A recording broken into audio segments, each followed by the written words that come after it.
Bon, vous vous rappelez de ces vidéos sur les méga évolutions de Legend Pokémon Zelda? Bah maintenant je vais faire celle du DLC, avec tous les Z là. Bizarre qu'il vote Zemmour s'il fait une blackface.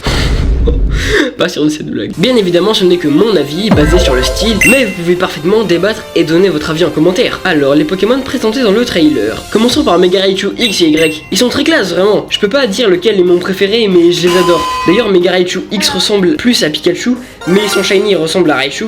Et inversement, Mega Raichu Y ressemble à Raichu et son shiny ressemble plus à Pikachu. En continuant sur les bangers absolus, parlons de Hatsune. Ah non, c'est pas ça. De Mega Lucario Z, pardon. Oui, on dirait Hatsune Miku, mais moi j'adore Hatsune Miku. En plus, il peut enfin faire des câlins. Et son shiny est exceptionnel, je l'adore. Qui on a ensuite? Mega Glevodo. En fait, il a le même problème que Mega Emelios.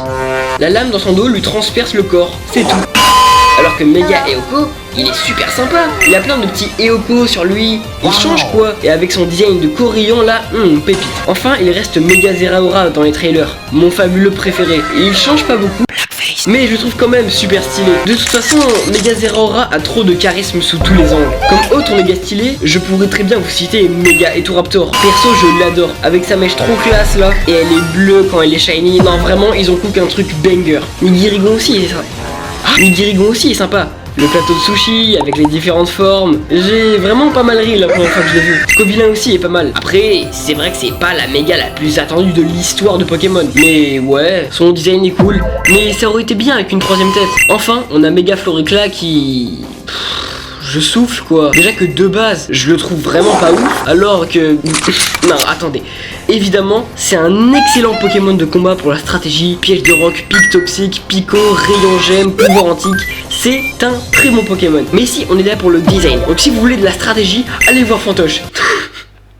Non, pardon, c'est une blague, restez s'il vous plaît. Peut-être qu'un jour je ferai de la stratégie Pokémon. Mais non, le design, je le trouve vraiment pas exceptionnel. C'est une fleur avec une carte cône. Voilou, j'ai cité la plupart, mais vous connaissez la chanson. La suite arrive pour la prochaine vidéo. Enfin, pour ceux qui me regardent régulièrement, car je suis trop beau, j'ai publié un post récemment qui fait le sommaire de tout ce qui arrive pour cette chaîne cette année. J'ai trop hâte. Mais sinon, vous, c'est quoi votre méga évolution préférée du DSL de Zelda? Dites-le moi en commentaire et abonne-toi.